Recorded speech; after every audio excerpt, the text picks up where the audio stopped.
ሳይ ራሱ እግዚአብሔር አለ እንዴ የሚለውን ነገር አምነው የሚቀበሉም አይመስለኝም። ሌላ ድራማ ውስጥ ያሉ የሚተውኑ ሰባኪ ከነሱ በላይ ማን አለ ወይ ምናምን የምንላቸው እዚህ ቲክቶክ ላይ አሉ። እና በጣም ጥንቃቄ ግን ይፈልጋል። ይህንን ስንል ሁላችንም ንጹህ ነን እንደዛን እንደዚህ ነን እያለ ግን አልፎ የሄደ መስመር አለ አይደለ?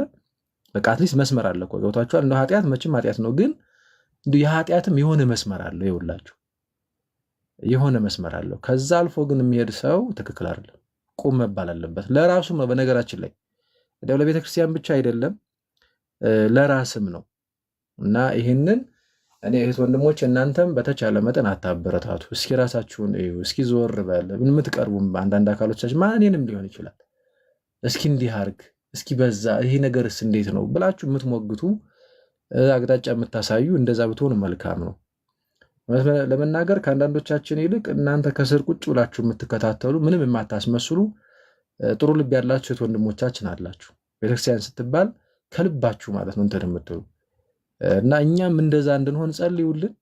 እኛም እንደዛ እንድንሆን በተቻላችሁ መጠን ፍጹም ወንድማዊና እህታዊ በሆነ መንገድ መመከር ያለበትን አካል መገሰጽ ያለበትን አካል መገሰጽ፣ መመከር ያለበትን አካል ማስመከር መምከር ተገቢ ነው ብዬ ነው የማምነው። ዝምታ በበዛ ቁጥር ግን እንዲያውም የአንዱ በሽታ ወደ ሌላው እየተላለፈ ያልሆነ ነገር እየሆነ ነው የሚሄደው። አንዳንድ የምንሰማቸው ነገሮችም ልክ እንደዛ ነው። ጤነኛ ናቸው የምትሏቸው የነበሩ ልጆች ወዳልሆነ ነገር ውስጥ ገብተው ሁሉ ነው እኔ በግል የማይምሰማው። የአንዱ በሽታ ወደ አንዱ እየተላለፈ የማይሆን ነገር ውስጥ አንዳንዴ ይገባል ማለት ነው። ያ ምንም የሚታወቅ ነገር ነው። ምስለ ጻድቅ ተጸድቅ ወምስለ ጠዋይ ተጠዊ ወምስለ ንጹህ ንጹሐ ትከውን ይላል ቅዱስ ዳዊት። ከንጹህ ሰው ጋር ንጹህ ትሆናለህ፣ ከጠማማ ሰው ጋር ደግሞ ከዋልክ ጠማማ ነው የምትሆነው ይላል። ከጻድቅ ሰው ጋር ከዋልክ ደግሞ ጻድቅ ትሆናለህ። ስለዚህ እዚህ ጋር የማይሆን ነገር እያደረገ እንደዝና እያወራ የነበረ ኧረ በስመ አብ እያለ ግን አብሮ የነበረ ሰው አብሮ የሚወጣ የሚገባ ከሆነ መጨረሻው ተጣሞ ነው የምታገኙ። እና እንደዚህ አይነት ነገሮች ትንሽ ቤተክርስቲያን ይጎዷታል። እናንተም ምናልባት እኛን እንደ መላክ መሳላችሁን አቁሙና ያሉብን ድክመቶች እንድናርም እንድንጠነክር በመንፈሳዊ ህይወታችን እንደው ምን ያህል እየሞከርን ማለት ስንወድቅ ምን ያህል ለመነሳት እየጣርን ነው የሚለውን ነገር እሱን ነገር ትኩረት እንድናደርግበት ከጸሎት ጀምሮ መመከር ያለበትን በተለይ ደግሞ አንዳንድ አካል እስከ መምከር እንዳልኳችሁ እስከ መገሰጽ ድረስ መሄዱ ተገቢ ነው። እንግዲህ ከፊት ያለን ግን አንዳንዶቻችን አላርፍካል ያው ማድረግ ያለበት ነገር ይደረጋል ማለት ነው። ቅድም እንዳልኳችሁ በቪዲዮ ሳይቀር ብዙ እንትኖች ይመጣሉ። ሰዎች ምስክር ነን ብለው እያለቀሱ እንዴት እንዲህ አይነት ነገር ሆነ እናንተም ያው ናችሁ ማለት ነው ምናምን አለ። እኔ ደግሞ የቤተክርስቲያን ችግር እንዲያለ ችግር እንደሚፈታ ዞር በይ እባክሽ እዛ በግልሽ እንትን ያልሽውን ነገር በዛው ጨርሽ ብዬ እስከመመለስ ድረስ ይህን ያህል ድረስ በእውነት ያለ ልቤ ማለት ነው። የልቤን እግዚአብሔር ያውቃል። እና አንዳንዶቹ ግን ሲበዙ ትክክል አይደሉ። ለቤተክርስቲያን ጸር ነው የሚሆኑ ነው። ስለዚህ መጎዳት የለብንም። ሁላችንም መታረም አለብን፣ መገሰጽ አለብን፣ መመከር አለብን። ዞር ብለን አንዳንዴ ከሚዲያውም ራሳችን ማየት ካለብን ማየት አለብን ብዬ አምናለሁ። ይህ ዝም ብሎ የሆነች ነገር ሳበብ አደረጉ ቁጥር የሆነች ነገር በጨለጡ ቁጥር አደባባይ ላይ መጥቶ መዋዠቅ መንተባተም ምናምን እሱ መቆም መቻል አለበት ነው የምለው። ከዚህ ውጭ ግን እኔ እንደው ከዚህ ከልመና ጋር ተያይዞ ያሉ ነገሮች ስር የሰደዱ ብዙ ጉዳዮች አሉ። እውነት ነው። በተቻላቸው መጠን ከቤተክርስቲያን ምንም አይነት ወጪ ሳይጠይቁ የሚያገለግሉ ወንድም እህቶች ጥቂት ቢሆንም አሉ። እኔም አውቃቸው ስላሉ ማለት ነው።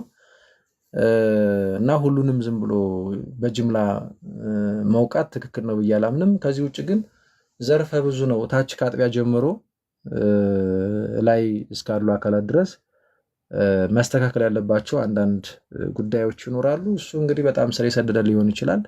ማስረጃ የተገኘበት ጉዳይና መታረም መገሰጽ መስተካከል ያለበት ጉዳይ ከሆነ ግን ግድ ነው መስተካከል አለበት። በጣም በጣም በጣም በቃ ማለት ዳር የወጡ ጠርዝ ነው የሚባለው የወጡ ጉዳዮች እንዳሉ እንሰማለን በወሬ ደረጃ እና ያ መስተካከል ያለበት ነገር በደንብ ነው መስተካከል ያለበት። መቆም ያለበት ነገር በደንብ ነው መቆም ያለበት ብዬ አምናለሁ። እሱን በዛ መያዙ ተገቢ ነው። ትናንትም በተወሰነ መልኩ ተንፈስ ስላልኩበት እሱ በዛ ቢያዝ መልካም ነው።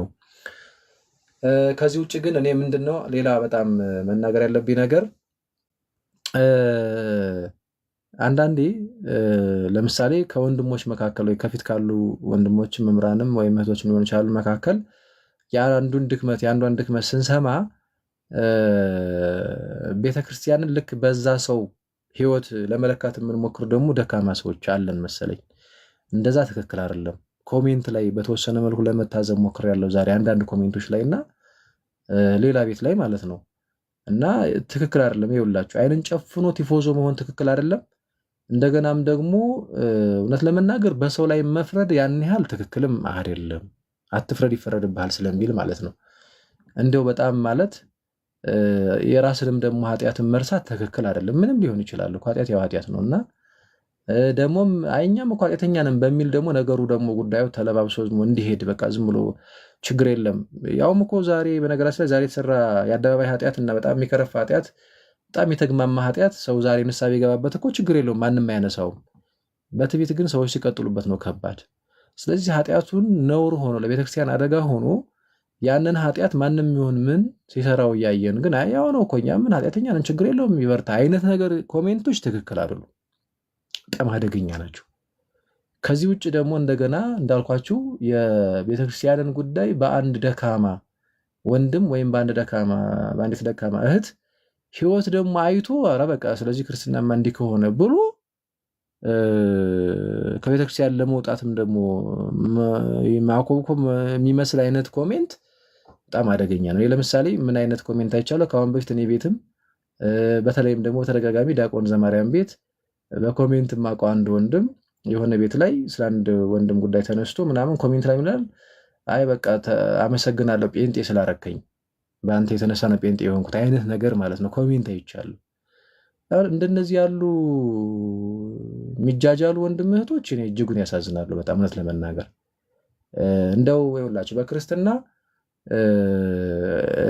አይሆንም እንጂ እንኳን አይደለም ይቅርና ሰው ኦኬ ከሰው ብፁዕ ፓትርያርኩ አይሆኑም እንጂ ወይ ጳጳሳቱ በቤተክርስቲያን ታሪክ ሆኖ ስለሚያውቅ ከፓትርያርክ እስከ ጳጳስ ከጳጳስ ከፓትርያርክ ወይ ከፈለጉ አስተዳዳሪ ከፈለጉ መነኩሴው 40 ዓመት የዘጉ ምናምን የሚባሉ ለምን እንደፈለገው ለምን እንትን አይሉ ገብቷቸዋል። በእነሱ ህይወት በእነሱ የስተት ትምህርት ላይ የተመሰረተች ቤተክርስቲያን የለችው እና ይህ ቤተክርስቲያን አለማወቅ ነው፣ ዝም ግልብ መሆን ማለት ነው። አሁን እንዲህ ያለ ሰው በተቻለ መጠን እዚህ ስንማማር እንዲሁ መማርም አይፈልግም ማለት ነው። ዝም ብሎ ነበር ማለት ነው፣ አስመሳይ ነበር ማለት ነው። እና ቤተክርስቲያንማ መረዳት አለብን እንዴ! ሰው እንዴት ይሁዳን አይቶ እንዴት ክርስቶስ እንዴት ይጠላዋል እንዴ? ይሁዳን አይቶ ሰው እንዴት ክርስቶስን መሐሪውን አምላክ እንዴት ይጠላዋል? እኔ በጣም እኮ ያሳዝናል እኮ በመድኃኒዓለም። እና እዚህ ግባ ደግሞ በማንባል ደግሞ ወንድም እህቶች ምክንያት ደግሞ ሰው ተሰናክሎ አይ ጴንጤ ያረከኝ ሙስሊም አረከኝ አንተም በእርግጥ አብረው ሲጀናጀኑ ከነበሩት መካከልም አንዷ ጴንጤ ሆናለች፣ አንደኛዋ ሙስሊም ሆናለች ምናምን እየተባለም አንዳንዴ ይመጣል። ያው እኛ እየመለስን ነው እንጂ ስንቱ ላይ እንደው በዛ እንዴት ነገር ባካችሁ በግላችን ተላላችሁ ነገር እዛው ነው የምንለው እንጂ ብዙ ጊዜ አለ እንደዚህ አንዱ አደጋም ምናልባት በተወሰነ መልኩ ለደካሞች እንቅፋት መሆን ነው ስላቸው የነበረው ዝም ብዬ አይደለም ላችሁ ፈልጌ ነው። እና ግን እንዲሁ ምሰሙንም ደግሞ ወንድም እህቶቻችን በዚህ ልክ ደግሞ መጃጃል ትክክል አይደለም። እንዳልኳችሁ ለምን ፓትርያርኩ ከፈለገው ለምን ከፈለገ የጸጽ የሆነ አስተምሮ ከፈለገ ህይወታቸው እንደፈለገ ለምን አይሆንም? ምን አገባኝ እኔ የኔን ደካማነት የኔን አለማወቅ የራሴን ኃጢአት ትንሽም ደግሞ ምናልባት የሆነ አካል ኃጢአት ሰርቶ እኔ ድንገት አልሰራሁት ከሆነ አይ ምናልባት እግዚአብሔር ሆይ ከዚህ ጠብቀኝ እኔ እኮ ነገር ብሎ እንዲያውም ለራስን መፍራት እንጂ ሰው ላይም ደግሞ በዛ ልክ ደግሞ ፋርዘርም ደግሞ ሄዶ መፍራት ተክላል ማለት ደግሞ ቤተክርስቲያን ነው ይሄን ነገር አትፈቅድም ታርም ማለት እንጂ የሚገባው ደግሞ ጭራሽ ደግሞ በሚልከሰከሰው ደግሞ እምነት ይለካ ነው እንዴ? ኦርቶዶክስ ተዋሕዶ ቤተክርስቲያን ልንለካት ነው እንዴ? እና እንዲህ ያሉ አለማወቆች እንዲህ ያሉ በጣም አካሄዶች በጣም ነው መታረም ያለባቸው። እህት ወንድሞች በጣም ጠንካሮች ለመሆን እንሞክር፣ እንማር ባካችሁን። እንዲያው አሁን ችግሩ ትምህርት ሲሆን የሚሰማ የለም። በቃ ሰው እንቶ ፈንቶ ነው የሚወደው አብዛኛው። በቃ እዚህ ቲክቶክ ላይ አሁን በቃ አብዛኛው እኔ እንጃ 50% ላድርገው እኔ እንደሱም ካለ ራሱ ማለት ነው እንደው ለነገሩ 50% ተውት እንጂ እናንተ 50% እንሆናለን መንፈሳዊ ነገር ቁጭ ብለን የምንማማር እዛም እዚህ ምን ሆናለን እውነት። አለዛ ደግሞ 50 እንዳታረጉት አንዴ እዛ እንዲህ ነው በቃ። ዛሬ እኮ መንፈሳውያን በእውነት በትክክል የምንማማርባቸውን ቤቶች ትምህርት ያለባቸውን ቤቶች ተገኝቶ ከመማር እነሱን ፎሎ ከማድረግ እኮ ዝም ብሎ እዚህ ግባ የማይባል አንድ ዝም ብሎ ቲክቶከር ከፈለገ ይዘፍናል፣ ከፈለገ ዘመርኩ ይላል፣ ከፈለገ እንትን ትላለች ምናምን እሷን ነው ምን ችግር አለብን? ተዝናኖት ውስጥ ነው ያለነው እኛ ብዙዎቻችን ማለት ነው። አያችሁ እንዲህ አይነት ችግር ነው ያለብን ቀላቅልን ማለት ነው አይደለ? ይህን ያህል ደካማ ነን በነገራችን ላይ። ግድ የለም እስከምናድግ ምናልባት እንዲሁ አላደግን ከሆነ እስቲ መቼስ አታወግዝ ነገር ቤተክርስቲያን መቼስ ቢያንስ እስቲ እንደው ክርስቶስን የክርስቶስ ከሆነ ከዛ ወደ አይዟችሁ እያለች እንደየ አቅማችን ነው መቼም ቤተክርስቲያን እንትን የምትለን አይዟችሁ፣ ግን ቀስ እያልክ ተወው፣ ግን ቀስ እያልክ ተይው እያለች ማለት ነው።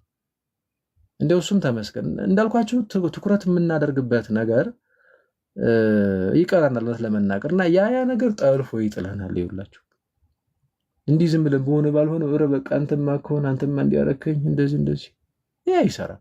ዲያብሎስን በነገራችን ላይ የሚፈልገው ይሄ ነው። አያችሁ እኔን ከሚታገል ሺህ ጊዜ የቤተክርስቲያን አገልጋዩን ቢታገል ይሻለዋል ዲያብሎስ። ምክንያቱም እሳቸው ብዙ ህዝብ ይመራሉ፣ እዚህ ደግሞ የለውበትም። አያችሁ ወይ እዚህ ነው ያለሁትኝ። ስለዚህ እንዲህ ሂሳብ ይሰራል እኮ ዲያብሎስ። ጳጳሱን ቢጥል ይሻለዋል። ስለዚህ እዛ ላይ ያሰማራል ኃይሉን ማለት ነው። ግር ብሎ የሚከተላቸውን እዛ ላይ እንዲረቆይ እዚህ ጋር ስንት መሰለ ቲፎዞ ያለው፣ ስለዚህ እሱን አናቱን ልበሉ ይላል ማለት ነው። አየው እዚህ ጋር 50 ሰው አይደል ያለው ክርስቶፎሮስ ቤት እና ለምን 1000-2000 ሰው የሚገባበትን እሱ ላይ እሱ ላይ ነው ይላል እኮ አየው። እና ሞኞች አትሁኑ፣ እንደ ምሳሌ ማለት ነው። ሞኞች አትሁኑ እና በግል ላይ የተመሰረተ እምነት በግለሰብ ላይ እዚህ ግባ በማይባል አንድ እንትን ላይ ወይ እንደዛ የተመሰረተ እምነት የለንም። እና አይሳሳቱም እንጂ ቅዱሳን መላእክቱ ለምን ቅዱስ ገብርኤል ከፈለገ እንትን አይሆንም፣ ግን አይሆንም እንደዛ። ለምን ቅዱስ ሚካኤል አይሉም እንጂ እንደዛ ያው እንዴ ሳጥናኤል እኮ ዲያብሎስ ሳጥናኤል ነበር አይደል? ቅርቡ በእግዚአብሔር ዘመን ጦላይት የሚባል እኮ ነበር እኮ ወደቀ። እና እንዴት ነው እግዚአብሔርን ካዱ እንዴ? ተው እንጂ እናንተ። አሁን በቅዱሳን መላእክት ዘንድ መውደቅ የለም እንጂ ለምን አይተውትም? ለምሳሌ እነሱ ያው ግን የለም እንዳልኳችሁ እንደው ትንሽ ንግግሩ ትንሽ ላያስኬድ ይችላል እንደዚህ መናገሩ እና ጥንቃቄ ይፈልጋል በጣም። ስለዚህ የሰዎችን አንዳንዴ ምናልባት ድክመት ባልጠበቅነው መንገድ ቲፎዞን ሆናቸውና ያላግባብ መጀመሪያም በኋላ ባልጠበቅነው መንገድ ደግሞ ምናልባት ስንሰማ እና ሁኔታ ውስጥ ሆነው ስናገኝ ኧረ እንደዚህማ ከሆነ በቃ ቱ ብለን ክርስትና ላይ ምራቃችን የምንተፋ ከሆነ በጣም ከባድ ነው የሚሆነው። ለዚህ ነው ቆም ማለቱ የሚጠቅመው። አያችሁ ቆም ማለቱ ማመዛዘኑ፣ ቤተክርስቲያን በምትለን መንገድ መሄዱ። አንዳንድ የሆኑ ነገሮች ሲነገሩ አይ እስቲ ለማንኛውም ቆም ልበል ማለቱ የሚጠቅመው ለዚህ ነው እና ጥንቃቄ ይፈልጋል። ስለዚህ አንድ ሰው አረ እንደዚህ እኮ ነው ምናምን ሲባል ዝም ብሎ ተነስቶ አይ እንደዚህ እኮ በቃ ከሆነማ በቃ ይሄ ስለዚህ ኦርቶዶክስ ተታን ማለት ነው ወደሚል አይነት ሰይጣናዊ የሆነ አስተሳሰብ ውስጥ መግባት የመጨረሻ ዲያብሎሳዊነት ነው ይሄ።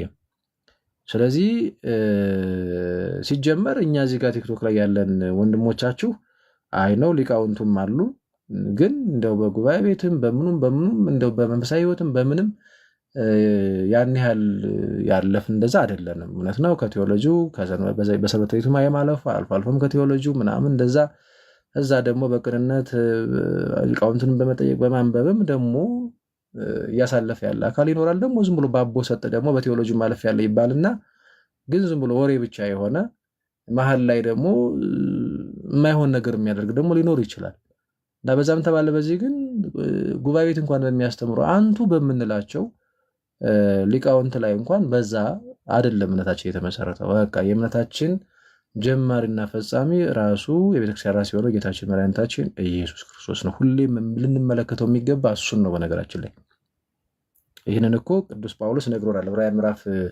12 ላይ ነግሮናል። እንመልከተው። ከዛ ዝቅ ብለን ደግሞ ቅዱሳን እናያለን። አያችሁ ያው እነሱ ደግሞ ያው እንደኛ ሰዎች ነው። ኤልያስ እንደኛ ሰው ነበር አይደለም?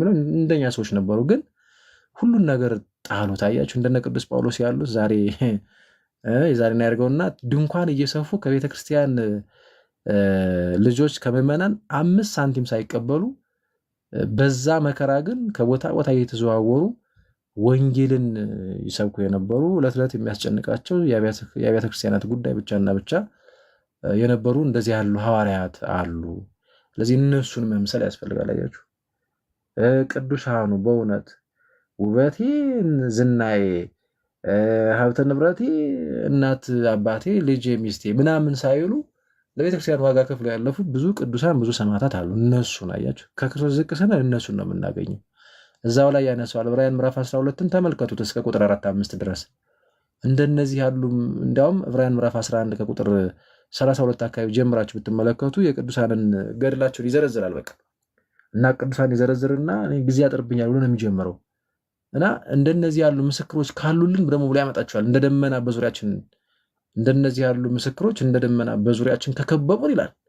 የእምነታችን ጀማሪና ፈጻሚ መሰረት የሆነው ኢየሱስ ክርስቶስ እሱን ተመልክተን ከፊት ለፊት ያለውን ሩጫ በትዕግስት እንሩጥ ይላል እና በነፍሳችሁም ዝላችሁ እንዳትደክሙ የጸናውን አስቡ ይላል። አያችሁ፣ የጸናውን አስቡ።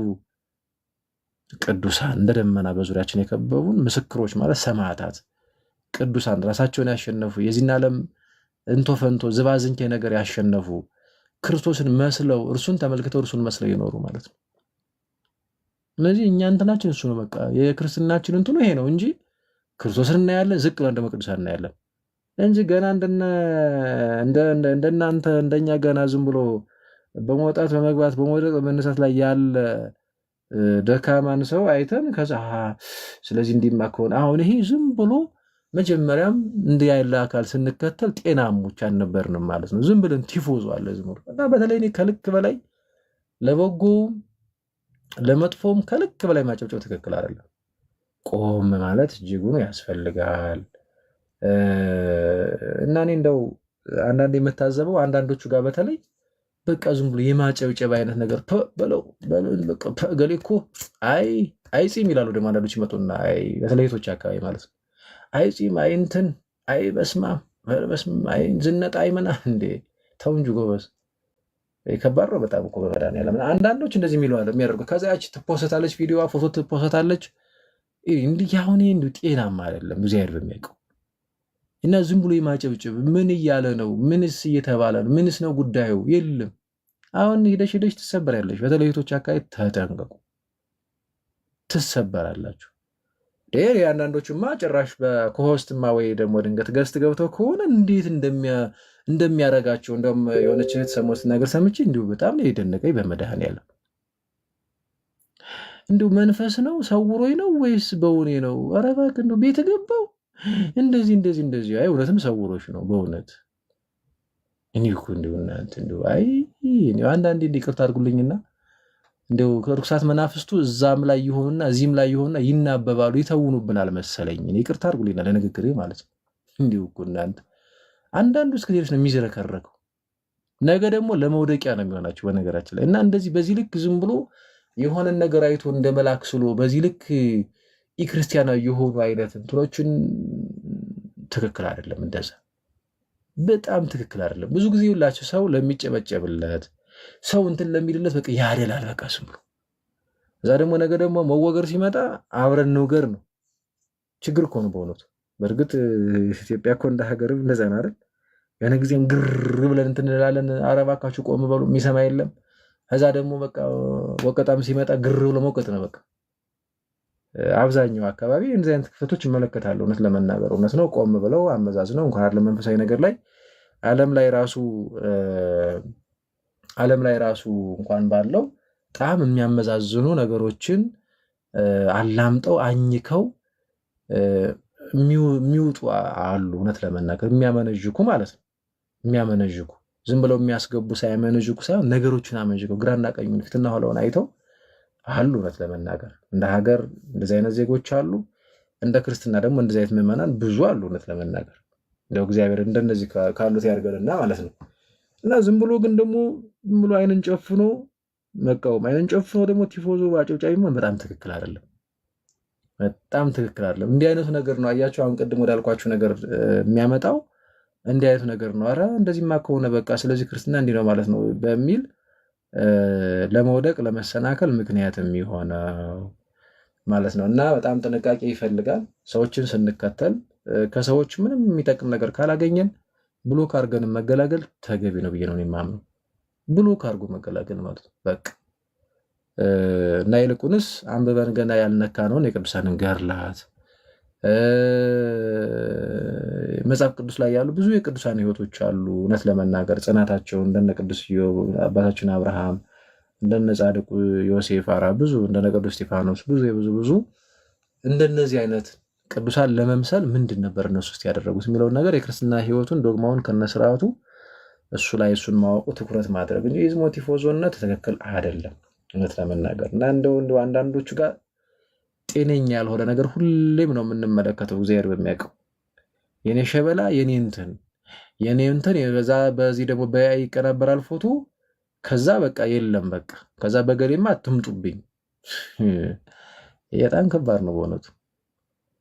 ይህ ከባድ ነው በጣም እና በጣም ጥንቃቄ ይፈልጋል። እግዚአብሔር ብቻ ሁላችንንም ያክመን እና የአንዳንድ አካላትን ድክመት ስንመለከት ሂዶ ወስዶ የቤተክርስቲያን ድክመት እንደሆነ አድርጎ ማየቱ ፍጹም ትክክል ያልሆነ ነገር ነው። ይሄ በጣም መታቀብ ያለብን ነገር ነው። ይሄ መታረም ያለበት ነገር ነው የሚለውን ነገር ላነሳ ፈልጌ ነው። ከዛ ውጭ ግን የትኛውም ሁኔታ ላይ የሚጠቅመንን ነገር ማድረግ ይህ ሚዲያው በነገራችን ላይ አፍዛ ደንግዝ ነው። እውነት ለመናገር ያነበብነው ነገር እንዳይያዝን ተጽዕኖ ይፈጥራል። ብዙ ከቆየንበት ለጸሎት እንዳንበረታ ለቅዳሴው ለስጋው ደግሞ ያደርጋል። አንዳንዴ ነው የምላችሁ ገብታችኋል። ተጽዕኖ አለው በነገራችን ይሄ በራሴ ህይወት የማይቸው ስለማቅ ነው። እና እንዳንረሳ እሺ፣ መሬት ላይ መኖሩ እንዳንረሳ። አየሩን ዝም ብለን ብንከንፈው አንድ ቀን መፈጥፈጣል። ልክ እንደምናያቸው እንደምንሰማቸው ከፊት እንዳሉት አንዳንድ አካላት ማለት ነው። እና እንደዚህ አይነት ነገር እንዳይኖር በተቻለ መጠን ከንስሐ አባቶቻችን ጋር መገናኘት፣ ያልገባን ትምህርት ካለ እዛው አጥቢያ ቤተክርስቲያን መጠየቅ፣ እዚህም ደግሞ መጠየቅ። ብቻ እዚህም ያለውን ነገር አንጠቀመው እኮ አይደለም እኮ እንጠቀመው፣ ግን ስንጠቀመው የሚጠቅመን ቤት እየገባን ገብታችኋል። ሁሉንም ፈርጀን ዝም ብለን ምናምን ሳይሆን በተቻለ መጠን ሰዎች ኃጢአት ሰርተው ከታረሙ እሰዩ፣ ምንም ችግር የለብንም። አንታረም ካሉና ለቤተክርስቲያን አደጋ ከሆነ ግን እንዳልኳችሁ ገለል ማለት አለባቸው ብዬ ነው የማምነው። ገለል ማለት አለባችሁ። አንዳንዱ ድክመት እኛ ላይ ቢቀር መልካም ነው እንጂ ወደ ቤተክርስቲያን የሚመጣ ከሆነ ትክክል አይደለም። ወደ ቤተክርስቲያን ልጆች ማለት ነው ትክክል አይደለም። በቃ የኔ ድክመት እኔ ላይ ነው መቆም ያለበት። በቃ እኔ ጋር ይቁም እንጂ በአደባባይ ለዛውም በትዕቢት የሆነ ነገር እየተደረገ የማጭበርበር ስራ፣ የዝርፊያ፣ የዝሙት፣ የጋንጃ መሳብ፣ የናይት ክለብ እየተደረገ ግን ሰዎች እያዩ በዛ እየተሰናከሩ አገልጋዮችን በሙሉ እንደዛ እየሳሉ ግን እንትን የሚሉ ከሆነ ገና ከጅምሮ አንተ ምንም ተውና አገልጋይነቱን ዝም ብለህ አታላይ የሆንክ ወንበር የሆንክ ነው የምትባለው እንጂ ወይም ነህ እንጂ ምኑን አገልጋይ ሆንኩ? ሲጀመር አገልጋይነት እኮ እንዲህ እኮ አይደለም። አገልጋይነት አርያነት ነው። ኦኬ፣ አገልጋይነት ጠባቂነት ነው። ሴቶችን እያደኑ ሌላ ነገር እንትን ማለት አይደለም። እንደዛ አይደለም። እና በጣም ጥንቃቄ ይፈልጋል። ዞሮ ዞሮ ግን ቅድም እንዳልኳችሁ ሁላችንም ራሳችን ማየት ከመፍረድም ደግሞ በተቻለ መጠን ቆጠብ ብለን የተሳሳትን አካላት ካለ እንድንታረም መገሰጽ፣ ተው ይቅርባችሁ፣ እንደዚህ በሉ፣ ገለል በሉ፣ ራሳችሁን ይዩ ማለት፣ ለራሳችንም ደግሞ ጊዜ መስጠት፣ ለንስሐ ጊዜ መስጠት፣ ለጾሙ፣ ለስግደቱ፣ ለቅዳሴው ጊዜ መስጠት በተቻለን አቅም እኮ ነው ይውላችሁ፣ በተቻለን ማለት ነው። እና በዛ መንገድ ለቅዱሳት መጽሐፍት እነሱን ለማንበብ ጊዜ መስጠት በምንችለው እንደዛ ያስፈልጋል። ዞሮ ዞሮ ግን ራሳችንን የሚጠቅሙን ቤቶች ውስጥ ነው ራሳችን ማግኘት ያለብን። ከዛ ውጭ ከሆነ ግን እንዳልኳቸው ጉዳዩ ወደ ሌላ ነገር ሊመጣብን ይችላል። እኛ ህይወት ላይም የሚያደርገው ተጽዕኖ ቀላል አይሆንም እና እንደዛ ነው። ሰዎች መልካም ሲሰሩ አይ ጥሩ ሰራችሁ መልካም ነው በርቱ እንላለን። የማይሆን ሲሆን ግን ደግሞ እና ሲደጋገም እና በተለይ በትዕቢት ሲደረግ ፍጹም አጋንንታዊ ስለሆነ ትዕቢት ከአጋንንት ስለሆነ ውሸትም ከአጋንንት ስለሆነ ልንታገስ አንችልም ማለት ነው። ውሸቱን ውሸት እውነቱን እውነት ነው የምንለው በክርስትና። ይሄ በጣም መሰመር ያለበት ነገር ነው ባይ ነኝ። እና በተረፈ የእናንተን ኮሜንት አይ ቲንክ ብዙ እያየሁ አልነበረም። እንግዲህ አንዳንድ ነገሮችን ጠይቃችሁ ወይም አስቀምጣችሁ ከሆነ አላየኋቸውም፣ ይቅርታ ጠይቃለሁ። ያ ብቻ ግን አይንን ጨፍኖ ዝም ብሎ ቲፎዞ ሆኖ ከመከተል ፕላስ ደግሞ ከፊት ያው አንዳንዶች በሌላም አካውንት እንደሚከታተሉ ስለማቅረ የማወራው ከፊትም ደግሞ ሆነን በዛ ልክ ቤተክርስቲያንን መዳፈር ትክክል አይደለም። ከውሸቱ፣ ከስርቆቱ፣ ከዝሙቱ፣ ከብዙ የብደት አካሄዶች ዓለማዊ ሰው እንኳን የማያደርጋቸው ነገሮች ከዛ መቆጠብ አለብን። እውነት ለመናገር እኔ እንደው አንዳንድ ሰዎች አሁን በአደባባይ ይዘፍናሉ የምንላቸው የሚገርማቸው ስታገኟቸውና አንዳንድ ህይወታቸውን ስትመለከቱ የሚገርም ህይወት ሁሉ ያላቸው አሉ። እውነት ለመናገር ሰው ግን በሆነች ነገር ተሸብቦ ግን እኔ በዛ ልክ ግን ደግሞ እግዚአብሔርን መዳፈር በጣም ትክክል አይደለም። ከዛችም ከዚችም አጭበርብሮ ጸደት ያለ መኪና ገዝቶ የሚንጎማልል አለ። ይሁን ትክክል አይደለም። ሰርተህ ምን እንደማትበላ ወዳጅ እንዴ! በጣም እኮ አንዳንዴ እኮ ይገርማል እኮ በጣም እና በእርግጥ አንዳንዶቹም ይበላቸውም ያሰኛል። እውነት ለመናገር ያው ሲነገር እንደዚህ ስለማይሰሙ እንግዲህ በዚህ ከሆነ እንግዲህ ምንድን ይባላል? ብልህ በሌላ ይማራል፣ ከሌላ ሰው ይማራል፣ ወይም በሌላ ሰው ይማራል፣ ሞኝ ደግሞ በራሱ ይማራል የሚባል አለ። ሊቃውንቱ እንደዛ የሚሉት አለ። በቃ ይኸው ነው ችግሩ።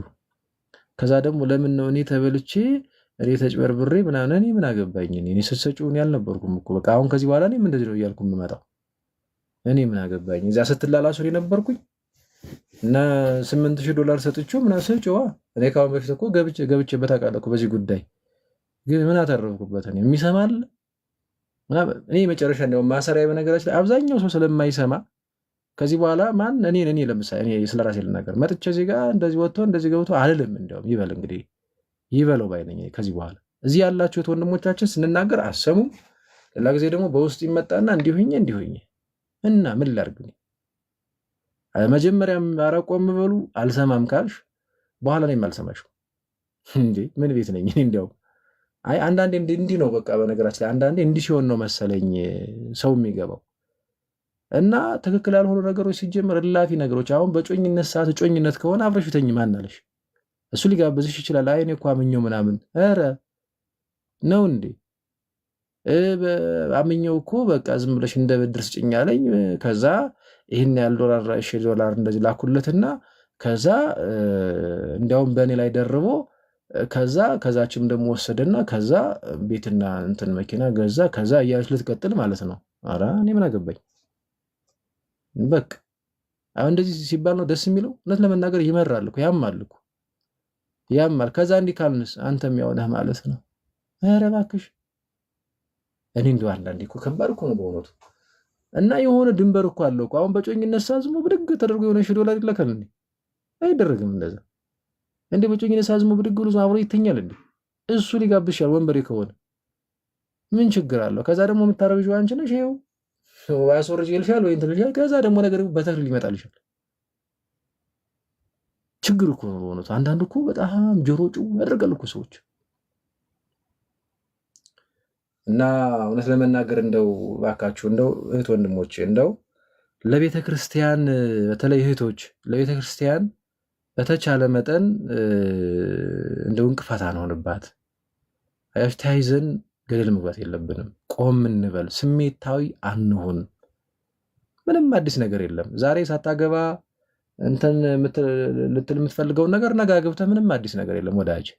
ምንም ማለት ነው። ስሜትሽን ያዝ አድርጊ፣ አንቺም ስሜትህን ያዝ አድርግ። ከስርዓተ ቤተክርስቲያን ከተፈጸመልህ በኋላ የሚደርስ ነገር ነው ሁሉም ነገር እና ገንዘባችሁን ፈልገው የማይሆን ስሜት ውስጥ አስገብተው እናንተን ተጠግተው እንትን የሚሉ ይኖራሉ። እውነትም በቃ በጣም የወደደሽ በጣም ያፈቀረሽ ምናምን መስሎ ግን ጎን ለጎን ሌላም የሚወሰልት ስንት አለ። ጥንቃቄ ይፈልጋል። እያወራ ያለሁት በነገራችን ላይ የታች ስላሉት ብቻ አይደለም ከፊት ስላሉትም ጭምር ከፊትም ጭምር ማለት ነው። እና እንደነዚህ ያሉ አካላት አሁን ኧረ እባካችሁ ተው፣ ኧረ እንደው እንደዚህ ማን ይሰማል? ከስርስ ማን ይሰማል? ከዛስ አሁን ስማኝ ምን ነው ካላችሁማ ከባድ ነው። እንዲሁ ነው ከዛ እንዲሁ ኧረ አልሰማም። ለምን ሰማ? ድሮው ነው ቆም በሉ ሲባል፣ ድሮው ነው ተረጋጉ ሲባል ያን አይሰማም እንዴ? ያን ያልሰማም ካልሽ ቆይቼ ደግሞ እያለቀሽ አልሰማሽ። ከዚህ በኋላ ይሄን እንደውም ፕሪንሲፕል የግሌ ይሄ ነው። አይ ነው ውስጤ እሺ አይለኝም፣ ግን ግድ ነው። አንዳንዴ እንደዚህኛም እውነት ለመናገር እኔ በግሌ መረር ካላልን አይሆንም መሰለኝ። የግሌን ሳወራ ነው ካላልኩ እና እንደው ከባድ ነው እውነት ለመናገር እና ቅልጥ ያለ ቲፎዞነት ትክክል አይደለም። ለመጥፎውም ለመልካሙም ቅልጥ ያለ ቲፎዞነት ትክክል አይደለም። አንዳንድ ሰዎች ቲፎዞ እንደሆነ አይገባቸውም። ቲፎዞ ሲባል ያንገሸግሻቸዋል፣ ግን ሆነዋል። ማመዛዘን አይፈልጉም። ቀረብ እንኳን ያልን እኮ ብንሆን በነገራችን ላይ ይሄ ነገር እንዲስተካከል እንደዚህ ሲባል እኮ አራራራ ገሌማ በፍጹም አራራራ ሳይሆን ጉዳዩን እኮ አጥርተን ምናልባት የምንቀርበው ሰው በማይሆን መንገድ ውስጥ ወድቆ ስናየውም ከሆነ አይተነው ከሆነ ሰምተንም ከሆነ እኮ እና እርግጠኞች ከሆነ አይ ቀጥታ ወደ አደባባይ ማስጣት አይደለም የሚኬደው ክርስትናም ስላልሆነ አይ ቆይ ነው ምን ላግዝ፣ ይህን ነገር ማስተካከል አለብን፣ ትክክል አይደለም፣ እኔ ማጤተኛ ነኝ፣ እናስተካክሉ በቃ። ትክክለኛ እህት ከሆንሽ ይህንን አድርጊ። ትክክለኛ ወንድም ከሆንክ ቀረብ ያልክ ከሆንክ እንዲህ ነው የሚደረገው። ዝም አይንን ጨፍኖ አይቀንታችሁበት ነው፣ አይ እንትን ብላችሁባት ነው፣ አይ እንደዚህ እንደዚህ ስለሆነ ነው። ወይ መድኃኒዓለም እንደው ከባድ ነው። እና እግዚአብሔር ብቻ ሁላችንም ይፈውሰን። እንደው እንዲህ ባለ ጉዳይ እየመጣሁ ሁልጊዜ አላደርቃችሁም እውነት ለመናገር አላጭር ጊዜም ስለገባው እና ጉዳዮችንም ዝም ሳይ ስለነበረ እነዛን ነገሮች እናንተም አይ ቲንክ ከዛም እዚህም ስታብላሉት ቆይታችኋል ይመስለኛል። በኮሜንትም በምንም ያን ነገር ስለተረዳው ነው እንጂ እንደዚህ ባለ ነገር ትምህርት ብቻ እና ብቻ ሰውም አይ ቲንክ አብዛኛው ሰው ሰልችቶታል እንደዚህ አይነት ነገር እና በጣም ደግሞ ትልቁ በሽታ ምን እንደው ታውቃላችሁ? ቤተክርስቲያንን የሚጎዳ ነገር ያደረጉ ሰዎች ኧረ ታረሙ ሲባል የማይወድ ሰው አለ። ማይ ነው ህፃንነት ነው ቅንነት ነው። ያው ምን አሁን እሱ ገሌ ሊያደርገው ይችላል የሚል ግምት ነው። ወይም ገሌ ታደርገዋለች ግን ኧረ በፍጹም እንደው ዝም ብለው ሀሜት ነው እንጂ አይነት ነገር ማለት ነው። እና ይሄም አስቸጋሪ ነው በጣም እውነት ለመናገር እንዲህ ሰው ታረም ሲባል ኖ እዚህ ጋር ትክክል አይደለም ሲባል ዝም ብሎ ድምድም አድርጎ ኧረ በፍጹም ገሌ የማያደርገው አይነበርሽ ታውቂዋለሽ። እዚህ መጥቶ እኮ የኔ እህት ይገርምሻል ከአንቺ ጋር የነበረው ጮኛ ምናምን እሱ ጥሎሽ ቢሄድ ድንገት ይልሻል። ሲመክርሽ መካሪ ሆኖ እኮ ነው እሱ እኮ ጥሎ መጥቶ እኮ ነው እንደዛ የሚመክረው። አየው እሱ በሌላ ባራዳ ሙድ ጥሏት ለመጣት እህት ደርቦ እዛችም እዚችም ደግሞ አንድ ብቻ እንዳይመስላችሁ 4-5 ልትሆን ትችላለች ሊሆኑ ይችላሉ። እኔ እንደዛ የደረስኩበት ሰው አለ እና በካሪ ሆኖ መጣ ስትሉ ሌላ ነው።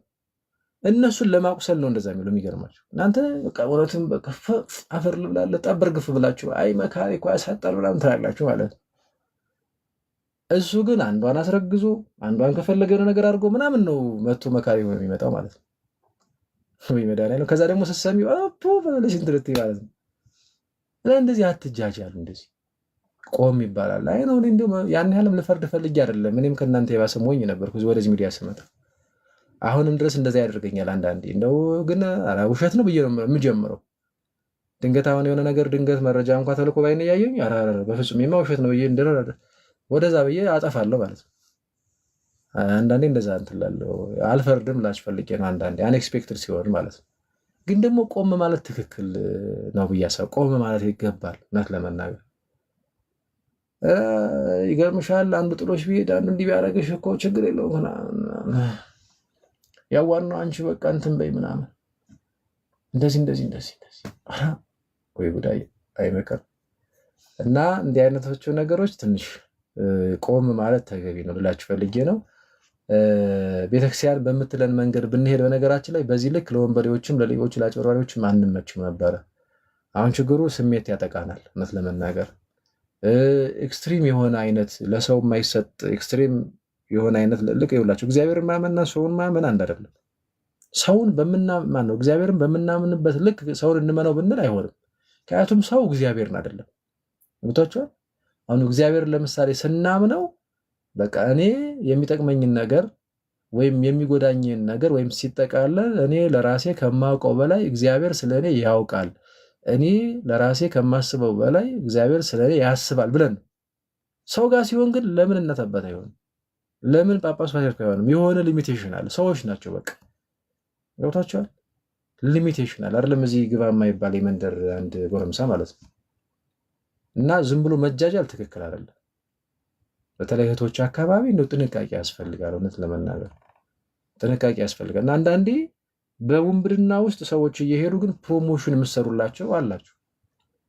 የዚያና መቶ መለጠፍ ነው የዚህን እንትን ማለት ነው የዚህን ትምህርት ምናምን ሲሆንና የሚጠቅም ሲሆን ያሉበትም እነዚህ ሰዎች በቃ የሆነ አካል ተቀጣሪ ሆነዋል።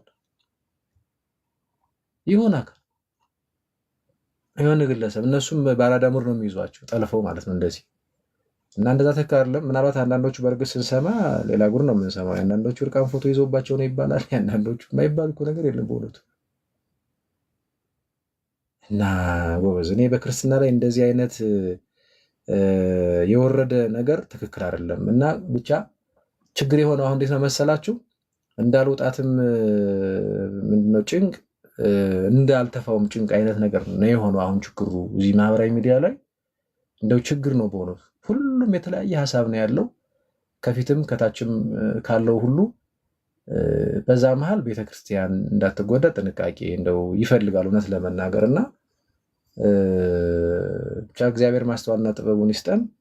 አንዳንዴ ግን ከነ ማስረጃ ከነ እንትኑ ከሆነ የሚመጣ ሰው ያንን ነገር መዝኖ የፈለገውን አይነት የወንድማዊ ፍቅር ቢኖረው ነገሮቹ ስርዓታዊ በሆነ መንገድ መገሰጽና መታረም ያለባቸው ነገሮች መታረም አለባቸው ብዬ ነው የማምነው። ካለበለዛ ግን ረዝም በለው አይነቱ ነገር ቤተክርስቲያን ይጎዳታል፣ ቤተክርስቲያን ይጎዳታል። ወንድሞች እኔ ብዙዎች በአንዳንዶች ዝርክርክነት ምክንያት ከቤተክርስቲያን ሲወጡ ሁሉ እያየሁ እየሰማሁ ቆይቻለሁ። እዚህ ሚዲያው ላይ ራሱ ባለው ነው የምላቸው እና በጣም ጥንቃቄ ይፈልጋል ባይነኝ። ብቻ እግዚአብሔር ደግሞ እንግዲህ ማስተዋልና ጥበቡን ይስጠን። ዋናው ትልቁ ጉዳይ ግን ቤተክርስቲያን አሁን ላይ በእኔና በእናንተ ዘመን የተጀመረች አይደለችም። ፕላስ ደግሞ እኔና እናንተ ገና እዚህ ግባ ማንባልነን። ስለዚህ በእኔና በእናንተ ድክመት እየተለካች የምትሄድ ቤተክርስቲያን የለችም። ቤተክርስቲያን ክርስቶስ አለ፣ ቅዱሳን ከታች ደግሞ አሉ። አለቅ ከሱ በታች ያ እነሱን እያየን ነው የምንበረታው የምንጠነክረው። ስለዚህ ሁልጊዜም ቢሆን ኑ ንስሐ እንግባ፣ ኑ እንቁረብ፣ ኑ ስጋው ደግሞ እንቀበል ከተግባር ጋር ጭምር በነገራችን ላይ የሚሉ አካላትን እንከተል እንጂ ይህ ዝም ብሎ አስመሳይነት እህቶችን በዛ ልክ እየጎዱ ግን መጥቶ መካሪ መሆን እንዴ ይሆናል እንዴ? ጎበዝ አይሆንም። እየዘረፉ መጥቶ ግን በቃ በጣም የሆነ በቃ አይሆንም፣ እንደዛ አይሆንም። እና እንደዚህ አይነት የድራማ ህይወት በክርስትና ጋር አይሄድም። መቆም ነው መቻል ያለበት ብዬ እኔ አምናለሁ። እግዚአብሔር ደግሞ እንግዲህ ሁላችንም ማስተዋልና ጥበቡን ይስጠን። ንስሐ ገብተን ቅዱስ ሥጋና ክቡር ደሙን እንድንበላ እንድንጠጣ ጌታ በቸርነቱ ይርዳን። የመብርሃን አማላጅነት፣ የቅዱሳን መላእክት፣ ቅዱሳን ጻድቃን፣ ሰማዕታት ረድኤትና በረከትም አይለየን። እንግዲህ እግዚአብሔር በአንድም በሌላም ይናገራል። ብለን የሚጠቅመና የሚበጀንን ነገር ከሰማን እሰየው፣ ካልሆነ ግን ምከረው እምቢ ካለ መከራ ይምከረው ስለሆነ በዛ መንገድ ይሆናል ማለት ነው። እና እህት ወንድሞቻችን ሁልጊዜም ቢሆን እንደዚህ ትምህርቶች ያሉበት አንዳንዴ ዛም እዚህም በነገራችን አይነት ትርኮች እዚህ በተለይ ማህበራዊ ሚዲያ ላይ የመሰልቸት ነገር ነው የማየው። እንደዚህ እንኳን ትርክ ሆኖ ይሄ ነገር ትክክል አይደለም ብሎ እንኳን የመሞገት አይነት ነገር ሲመጣ በውስጥ እንትን በሉ ምናምን እንደዚህ ያው ጥሩ ነው። አሁን እሱን እየጠላው ልጠላው ፈልጌ አይደለም፣ ግን አንዳንዴ በውስጥ ደግሞ የማይፈታ አደባባይ አለ። አደባባይ ላይ ሰው እየወነበደ በውስጥ ፍቱ ዝም ብላችሁ ተውት ማለት ነው። እሱ በወንብድናው ይቀጥል ገሌ ወይም ገሌ ሴትም ከሆነች እና አርፋችሁ ቁጭ በሉ። እንደዚህ የሚሉ ሰዎች አሉ፣ አርፋችሁ ቁጭ በሉ የሚሉ ማለት ነው። እና ሳናስበው የውላችሁ ቤተክርስቲያንን ከሚጎዱ አካላት ጋር ተባባሪ እንዳንሆን ጥንቃቄ ይፈል። ይሄ ደግሞ ኃጢአት ነው። ኃጢአት ምን እንጠየቅበታለን? ነገር በጌታ ፊት ስንቆም እንጠየቅበታለን። እና እንደዛ እንዳይሆን ጥንቃቄ ይፈልጋል። አንዳንዴ መበርታት በመንፈሳዊ እውቀታችን በመንፈሳዊ ህይወታችን እያደግን መምጣት ያስፈልጋል። አንዳንዴ በነገራችን ላይ እንደዚህ እያደግን በመጣን ቁጥር እንደዚህ የምናያቸውም አንዳንድ ፈተናዎች ምንም አይመስሉንም። ዋናው ቤተክርስቲያን በማይጎዳበት መንገድ ወይም ቤተክርስቲያን በሚጠቅምበት መንገድ እንደነዚህ አይነት ችግሮች እንዲፈቱ የራሳችን ድርሻ ለመወጣት ነው የምንሞክረው እንጂ ዝም ይዳፈን አንልም።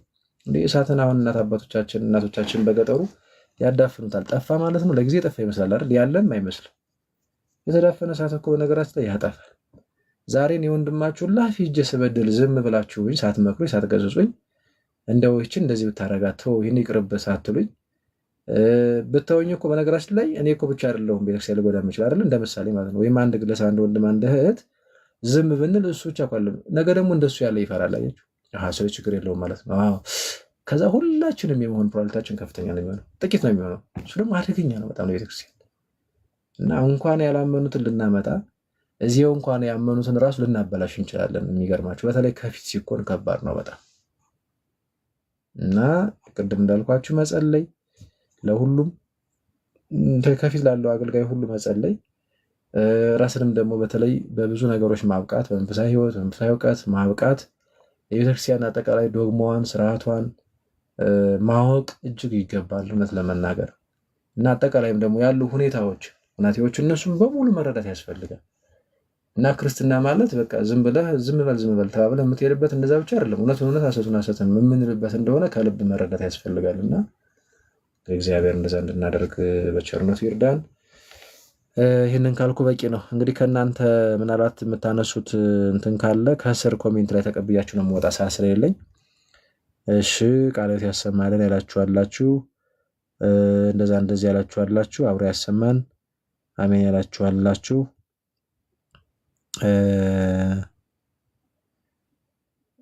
በነገራችን ላይ አንዲት እህት ከስር ስመለከት አንድ ነገር ትዝ አለኝ። ከአሁን በፊት አልተናገርኩትም። እንዲያውም የሚገርማችሁ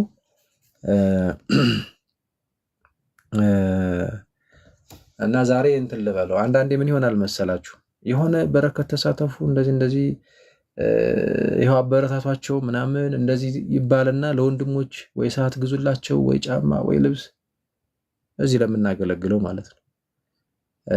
እና የሆነ ጊዜ አንዲት እህት ስም አልጠራም የ5,000 ብር መሰል ያለችኝ ሰዓት ገዝቼልህ ነበር እንደው አልደረሰህም ያለችኝ ማለት ነው። ያው ሌላም አላክቹዋሊ እንደውን ሳያት በጣም ቅንህትና ሳላቃት ነው እንግዲህ እሱንና እዚህ በአገልግሎት እንግዲህ የምታውቀኝና እንደው አልደረሰም ወይ ከገሌ ስትለኝ ያልደረሰ እኔ ገረመኝ ማለት ለመናገር እንደውም ለሷ ያኔ ባላወራንም በስልክና ስልክም አልተለዋወጥንም እና ፈገግ ነው ያልኩት። ምክንያቱም ቀድሞውን የምሰማቸው የወንብድና ስራዎች ስለነበሩ ማለት ነው።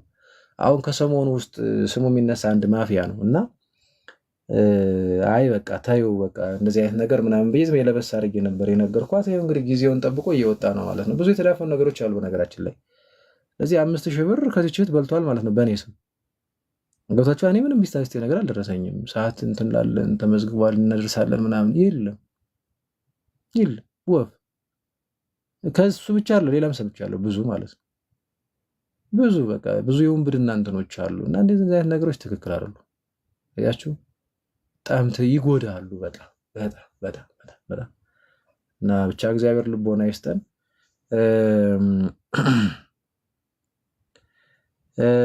ክርስቶፎሮስ የሚባለው ውሻ የሚመስል ጭንቅላት ያለው ነው አይደል? የግብፅ ጣዖትን የሚመስለው እሱን የምታመልከው ግን ስለ ክርስትና ታወራለህ። እግዚአብሔር ይፈውስ። እንግዲህ ወንድሜ ምንም ላደርግህ አልችልም። አንዳንዴ ጥላቻ ሲያሳብጣችሁ ጴንጤዎች ትመጡና እንደዛ ነው የምጽፉት። እግዚአብሔር ይፈውሳችሁ ከማለት ውጭ ምንም ላደርግ አልችልም። ብዙ ጊዜ ግን አንድ ቅዱስ አለ ሚያዝያ 2 በቤተክርስቲያን ታስቦ የሚውል ክርስቶፎሮስ ነው እንዳጋጣሚ ስሙና እና በቃ ይሄ ውሻ ነው እና የምታመልኩት አሁን ወንድማችን እንደጻፈው እኛ አይደለም የምናመልከው ውሻ የምናመልከው ሰው የለም። በደንብ ስሙ የምሰሙ ጴንጤዎች ካላችሁ አይደለም የምናመልከው ውሻ የምናመልከው ሰው የለንም። አይደለም የምናመልከው ሰው ከሰውም ደግሞ በላይ ከፈጣሪ በታች የሆነች የአምላክን እናት ድንግል ማርያምን እንኳን አናመልካት። መመለክ አይደለማ የእሷ ክብር እንደዛ አይደለም። የአምላክ እናትነት እንጂ መመለክ አይደለም። የምናመልከው አልፋና ኦሜጋ የመጀመሪያና የመጨረሻ የሆነውን ጌታችን መድኃኒታችን ኢየሱስ ክርስቶስን ብቻና ብቻ ነው። ከባህሪ አባቱ ከአብ ከባህሪ ሕይወት ከመንፈስ ቅዱስ ጋር አለቀ። ይህንን ራሱ ጴንጤው ዓለም ፕሮቴስታንቱ ዓለም አያውቀው። አሁን ይህንን ጌታ አያውቀው። ኢየሱስ ጌታ ነው። አዎ ጌታ ነው። ኢየሱስ ያድናል። አዎ አድኖናል፣ ያድናል። አዎ ግን በቃ አለቀ። መዳን በሌላ በማንም የለም። አዎ መዳን በሌላ ገብተዋል። ግን ድናል። ግን አንተ የለም።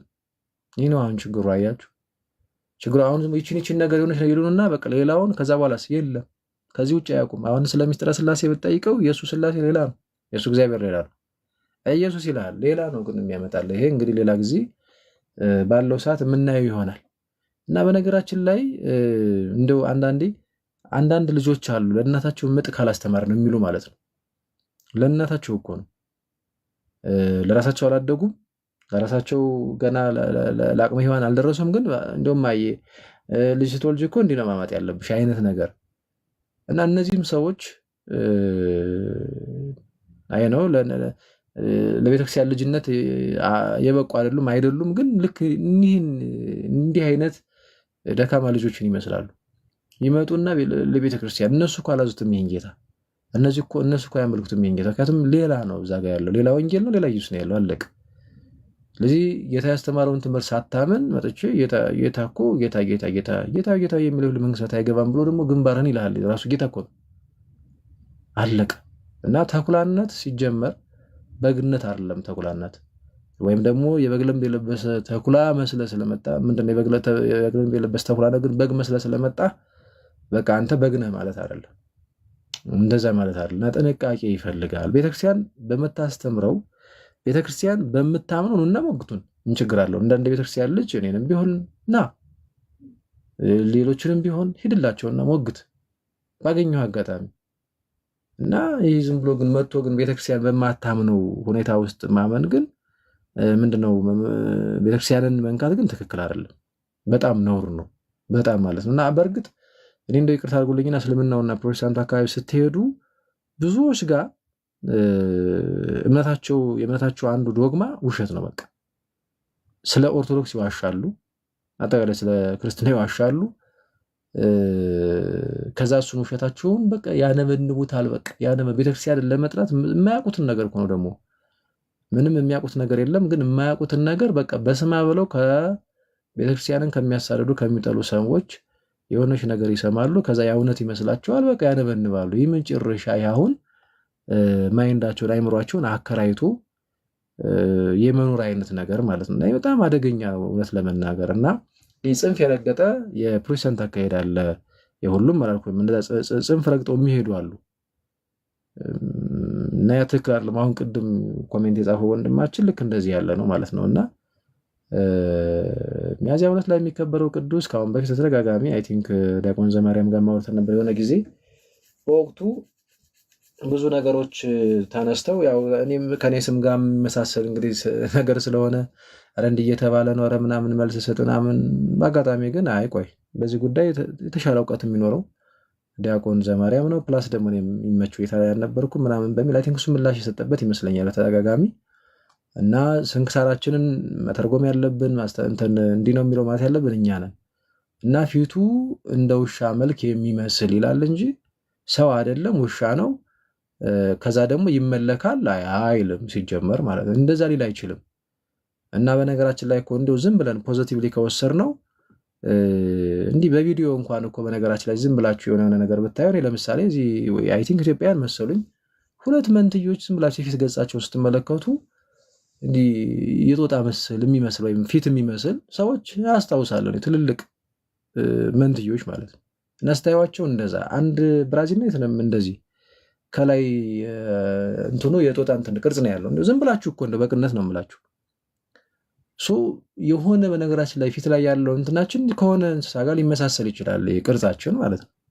እንደው ዝም ብሎ በቅነት እንኳን ራሱ እንዲመረዳት ይቻላል እውነት ለመናገር። ምክንያቱም የውሻ መልክ ፊት የሚመስል እንዲህ ብሎ ነው እንደ ውሻ መልክ ያለው እንደዚህ ነው የሚለው እንጂ ከአንገቱ በላይ ውሻ ሆኖ ከአንገት በታች ደግሞ ሰው ሆኖ የሚባል ነገር የለም። አላልም እንደዛ። ከዚህ ውጭ ደግሞ ሌሎች እንግዲህ ታምራዊ የሆኑ ነገሮች ካሉ እኛ እግዚአብሔር ነው የሚያውቀው። በነገራችን ላይ ግን አሁን ፕሮቴስታንቱ ዓለም ክርስቲያን ያልሆነ ኦርቶዶክሳዊ ክርስቲያን ቀጥተኛ የሆነውን ክርስትና የማይቀበለው በዚህ ምክንያት ነው።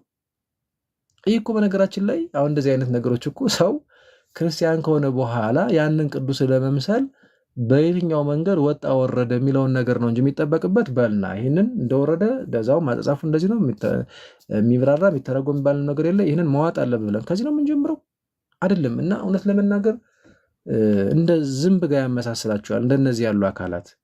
አሁን ዝንብ ማር ላይ አይደለም የምታርፈው። እውነት ለመናገር ያው ቆሻሻ ላይ ነው የሚከረፋ። ጥም ባንሳም እንደዛ ናቸው። እዛ ነገር ላይ ነው የሚያርፉት። ህር ብለው የሚመጡ እዛ ላይ ነው።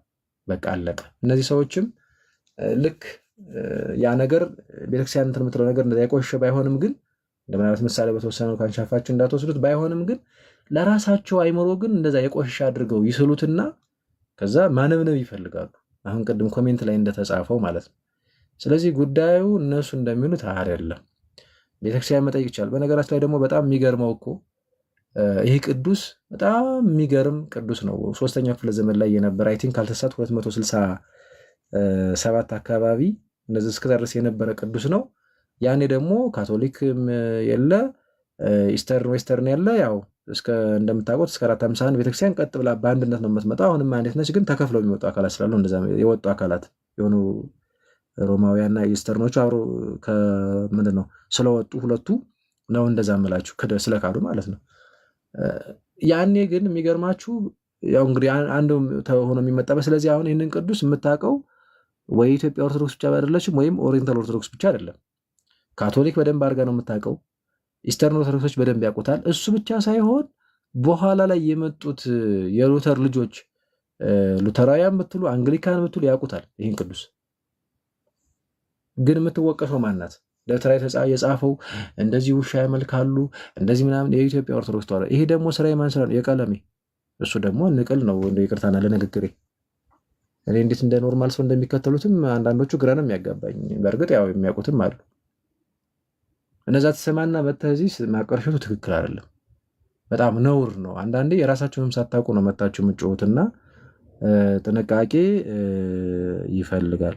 ግሪክ ሀገር አንድ ቤተክርስቲያን ከቅዱስ ሚካኤል ፒክቸር እና በጣም ጥንቃቄ ይፈልጋል። ስለዚህ እንደውም ኢንተርናሽናል ሴንት ነው በነገራችን ላይ። በዚህ አጋጣሚ ናሽናል ኢትዮጵያዊ እንደዚህ ሳይሆን ኢንተርናሽናል ኢቭን በኦርቶዶክስ በኦሪየንታል ኦርቶዶክስ ደረጃ እንኳን ብቻ አይደለም፣ ቅድም እንደዘረዘርኩላችሁ በፕሮቴስታንቶች ሳይቀር የሚታወቅ በጣም የተከበረ ቅዱስ ነው እና እንደው የመጽሐፍት ራሱ አገላለጻቸው በነገራችን ላይ ግልጽ ነው። ግን እንደው ምን ለማለት ይሆን የሚለውን ነገር በደንብ መጠየቅና መረዳት እንጂ ዝም ብሎ የሆነ እኔ በነገራችን ላይ እንዲህ አይነት ትውልድ ነው አሁን እየመጣ ያስቸገረው፣ እኛም ጋር ጭምር ነው የምላቸው። አሁን ቅድም ሳነሳ የነበረው እንደዛ ነው። ቅንጫቢ ነገር ሰው ይሰማና ከዛ በራሱ ያብዳል ዝም ብሎ ማለት ነው። ይህ ትክክል አይደለም በጣም እና ቤተክርስቲያን ከሀስከፍ የምታምነው ተቀዳሚ ትምህርቷ ደግሞ ምንድን ነው?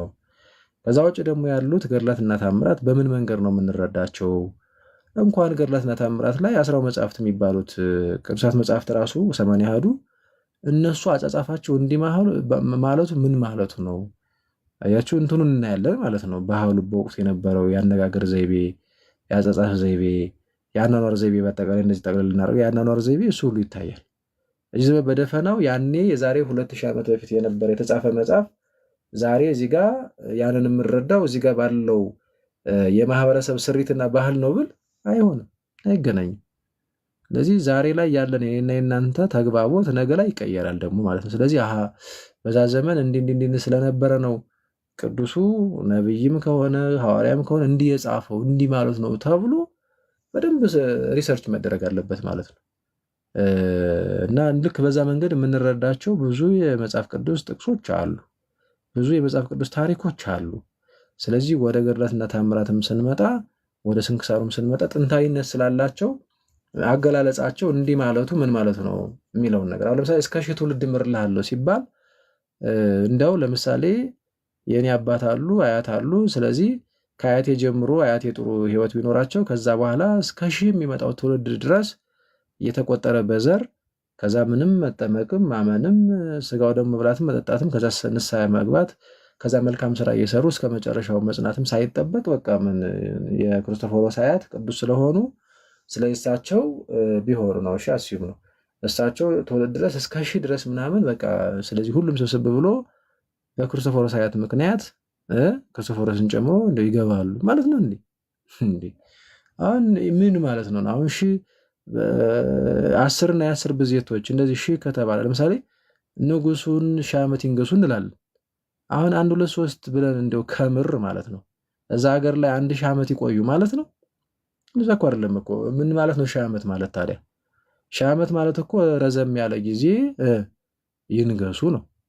እንደው እንትኖች ይሄ ወይም ደግሞ ይሄ ምንድነው መንግስቱ የጸና ይሁን ነው። እሳቸውም ካለፉ በኋላ የእሳቸው አስተዳደር እንግዲህ እንዲቀጥል የመመኘትም ሊሆን ይችላል። በዋናነት ግን እሳቸውን በተመለከተ ረዘም ላለ ጊዜ እንዲያው እንዲገዙ የምኞትን መግለጫ ነው እንጂ እንደው 1 2 3 ሺህ ማለት አይደለም። እንደው ዝም ብላ አስተዋል። ልክ እንደዛ አሁን የቅዱሳን ቃል ኪዳን እስከ ሺህ ማለት ልክ እንደዛ ማለት ነው። አሁን ቅድም እንደተባለው ማለት ነው አይደለም። ይሄኛውን ይመስላል።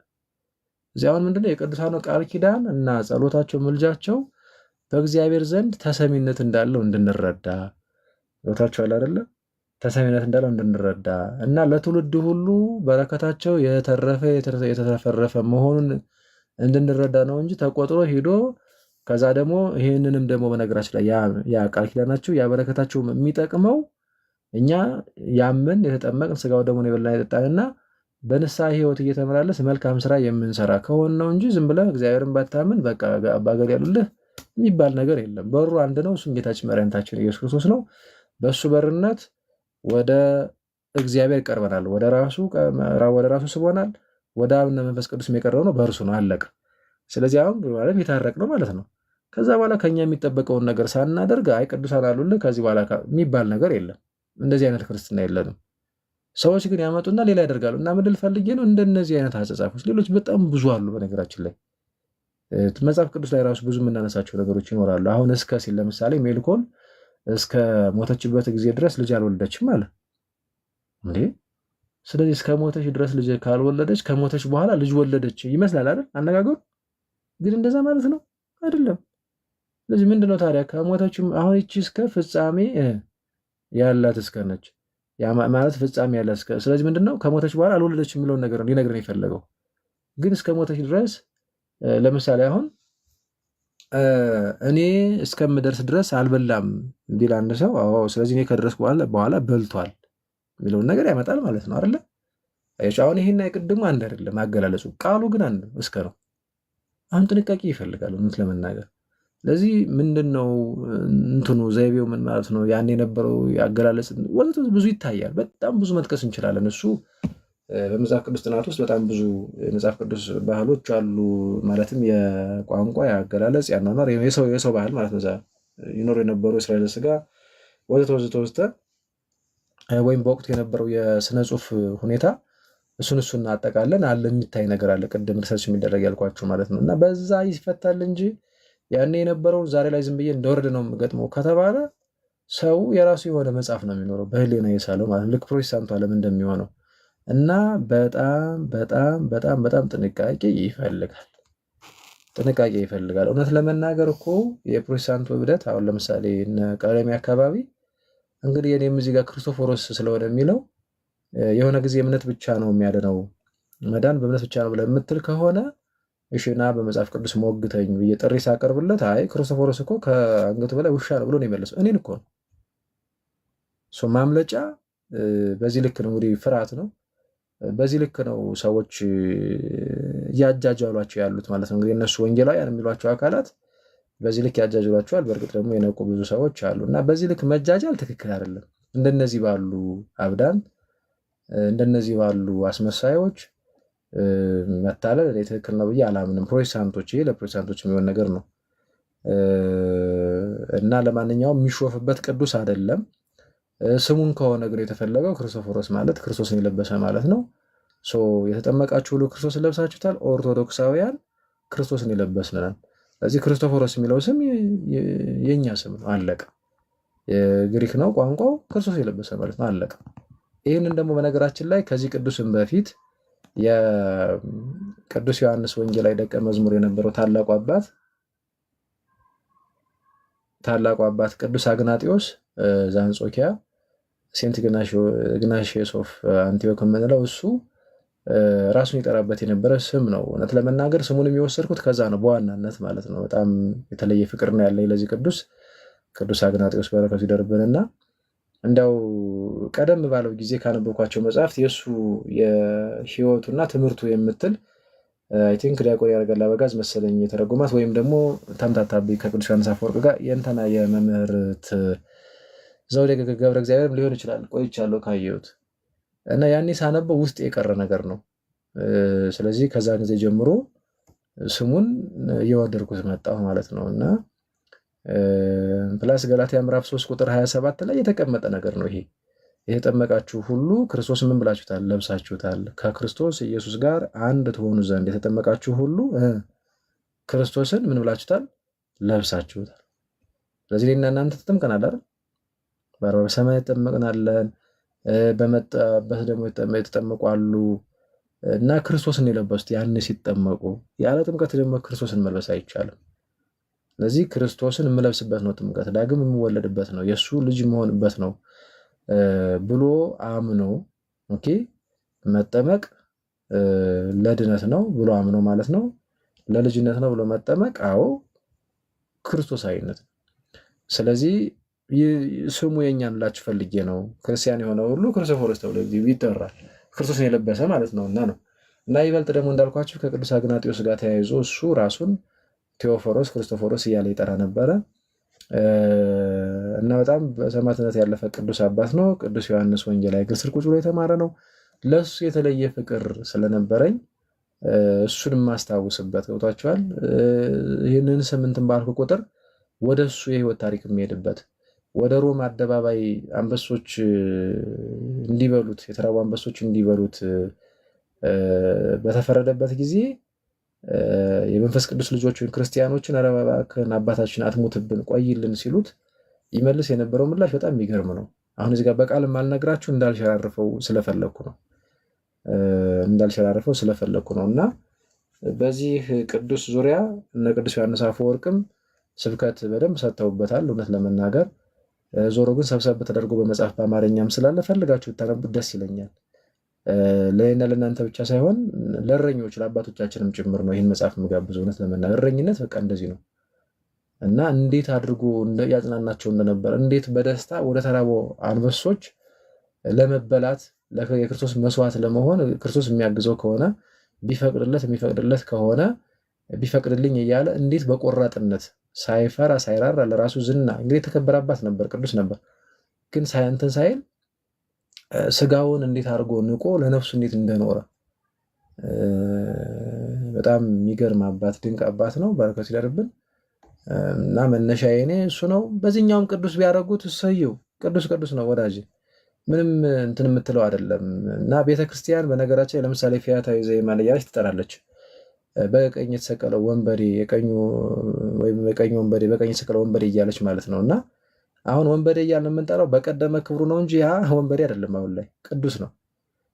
በክርስቶስ አምኖ መስቀል ላይ ከዛ ከኔ ጋር በገነት ትኖራለህ ተብሎ አዳም እንኳን ከመግባቱ በፊት አዳምን ቀድሞ ደመ ማኅተሙን ይዞ የገባ ነው። ግን የተከፈተለት ሰው ነው። እውነት ለመናገር ያኔ በአገኛት 3 ሰዓት ውስጥ የዳነ ሰው ነው። ከጌታ ጋር የተገናኘው ጌታ ተሰቅሎ በነበረበት ጊዜ ከ6 ሰዓት የተሰቀለበት ቅጽበት በዛ በ6 ሰዓት ጀምሮ እስከ 9 ሰዓት ነው። ይህን ጊዜ ግን ተጠቅሞ በ3 ሰዓታት ውስጥ የዳነ ወንበዴ ነው እና ወንበዴ እያለች ትጠራዋለች። ለምንድን ነው ካላችሁ ክርስቶስ ከወንብድና አንስቶ ክርስቶስ ሰዎች ከናቁት ከኛ ማንነት አንስቶ እንዴት የእሱ ማድረግ እንደሚችል ሰዎችን እንዴት ማለት እንደሚወድ እንደማይጸየፍ እንድንረዳ ነው። ሌላ አይደለም፣ እንድንረዳ ነው። እና ይሄ በመጽሐፍ ቅዱስ የሰፈረ ነው። ያ በቀኝ በኩል የነበረው የተሰቀለው ሽፍታ እንደዚህ ያለ ሁሉ ይገልጸዋል። ቃል በቃል ባይሆንም ንግግሬ እና ቤተክርስቲያን በተለይ በሰዎች ዘንድ የተናቀ ውበት በሉት የሆነ ነገር በሉት ብቻ በዛም በዚህም ግለጹት የነበሩ አካላት ከነበሩ እግዚአብሔር በእነዚህ ምስኪኖች ላይ አድሮ እግዚአብሔር ከትቢያ አንስቶ እንዴት የእሱ እንደሚያደርግ ሰዎችን እንደማይንቅ እኛም ደግሞ ሰዎችን መናቅ እንደሌለብን ስታስተምር እንደዚህ የነበረ በዛ የነበረ እያለች በቀደመ ግብራቸውና ምናልባትም ደግሞ ሰው ያሳድድ ይንቃቸው በነበረው ማንነታቸው ልጠራ ትችላለች። ይሄ ደግሞ ነውር አይደለም እና በጣም መታሰብ ያለበት ነገር ይሄ ነው እና የቅዱሳን ሁሉ በረከት ይዋልብን ይደርብን። እኔ እንደው እውነት ለመናገር አንዳንድ የቀነጨረ አይምሮ ያላቸው ፕሮቴስታንቶች አሉ፣ ጤናማ ደግሞ ይሆኑ አሉ። እውነት ለመናገር ለመቶ በመቶ ጤናማ ናቸው ባንልም ግን የተሻሉ ደግሞ አሉ እና ዝም ብሎ ዘው ብለው ድፍን አድርገው ጭንቅላታቸውን ስለ ቤተክርስቲያን ምንም የሚያውቁት ነገር የለም። ቤተክርስቲያንን ግን የሚያብጠለጥሉ ቤተክርስቲያንን ግን የሚሳደቡ 24 ሰዓት $4 ስፖንሰር የተደረጉ ሲጮሁ ብለው የሚያድባሉ። እንዲያውም ቅድም ልናገር የነበረው አንዱ ይሄ ነበር። እንዲያውም አሁን አስታወስኩት። በዚህ ልደምድመው። አንድ ነገር ማሰብ ያለብን ነገር በነገራችን ላይ እውነት ነው ለቤተክርስቲያን ውጭ ካለው ፈተና ከውጫዊ ፈተናው ይልቅ ውስጣዊ ፈተና ነው በጣም ከባድ። ሌብነቱ፣ ሙስናው፣ ጉቦ፣ ምኑ ዘማዊነቱ ከላይ እስከታች ካለ ከሰፈነ፣ አጭበርባሪነቱ ካለ የቤተክርስቲያንን አጠቃላይ ስርዓቷን ችላ ማለት፣ በመንፈሳዊ ሕይወት አለመትጋት፣ በመንፈሳዊ እውቀት አለመትጋት፣ እንዲህ አይነት ነገሮች ካሉ መለያየቱ፣ ዘረኝነቱ፣ አድመኛነቱ ይህ እንደዚህ አይነት ነገር ካለ በነገራችን ላይ ከባዱ ነገር ለቤተክርስቲያን ይሄ ነው የሚሆነው። ውስጣዊ ፈተና ነው ነገር ከባዱ የቤተክርስቲያን ፈተና። ምክንያቱም ከላይ ሲያስመስሉ ትክክለኛ ይመስላሉ፣ ግን ውስጣቸው ግን ቤተክርስቲያን የሚጎዱ ከሆነ በጣም አደገኛው ነገር ይሄ ነው በነገራችን ላይ እና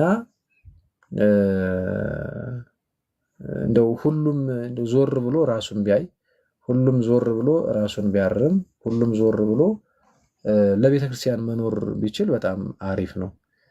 እንደዛ ውስጥ ላይ ያሉ ነገሮች እንዲስተካከሉ አንዳንድ ነገሮች በተለይ ግለሰባዊ የሆነ ጉዳዮች ማለት ነው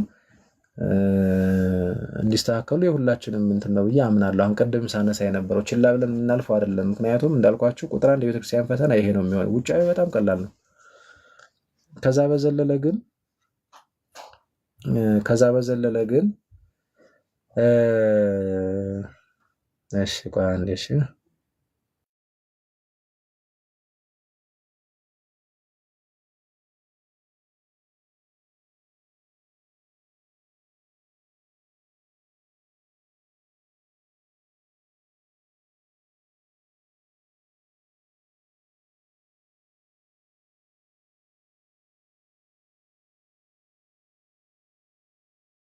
እሺ ከዛ በዘለለ ግን እህት ወንድሞቼ ይሄ አሁን ፕሮቴስታንቱ ዓለም እኛ አስበሳችን እንትን ባልነው ቁጥር እንደፈለገው የሚፈነጭ ሆኗል። እንደምታዩት 24 ሰዓት ቤተክርስቲያን አታክ የማድረግ አይነት ስራ በውሸት የመክሰስ በውሸት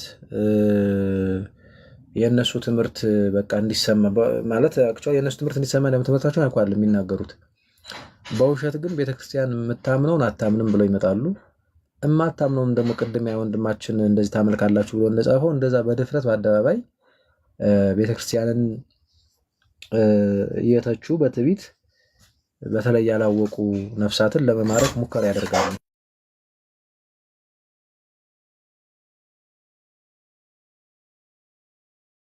እና ያልጸኑ ህፃናትን ወንድምቶቻችንን ለመንጠቅ እንደዚሁም ደግሞ ከዛ መምጣትና መዳን ያለባቸውን አካላት